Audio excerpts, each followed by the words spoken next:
केंद्र सरकारनं commercial LPG सिलेंडरवरील सर्व निर्बंध हटवले. गॅस पुरवठा पूर्ववत होणार. हॉटेल व्यावसायिक आणि उद्योगांना मोठा दिलासा. मुख्यमंत्री फडणवीस आणि उपमुख्यमंत्री सुनेत्रा पवार पुण्याच्या दौऱ्यावर. सारथीच्या माध्यमातून स्पर्धा परीक्षांमध्ये उत्तीर्ण झालेल्या विद्यार्थ्यांचा सन्मान करणार.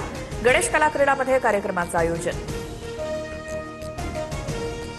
खासदार संजय दिना पाटलांची पत्रकारांना अर्वाच्य भाषेची विगाळ.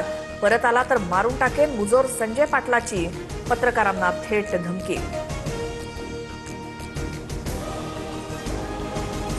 संजय दिना पाटलांनं उपमुख्यमंत्री एकनाथ शिंदेंची भेट घेतली. शिंदेंकडनं संजय पाटलाला समज सूत्रांची माहिती, तर संजय पाटलाकडनं शिंदेंसमोर दिलगिरी व्यक्त. संजय दिना पाटलाच्या वक्तव्यावरनं मुख्यमंत्री फडणवीसांकडनं तीव्र नाराजी व्यक्त. मुख्यमंत्री फडणवीस आणि उपमुख्यमंत्री शिंदेंमध्ये चर्चा. संजय पाटलासह मगरूर नेत्यांना समज द्या, फडणवीसांची नाराजी.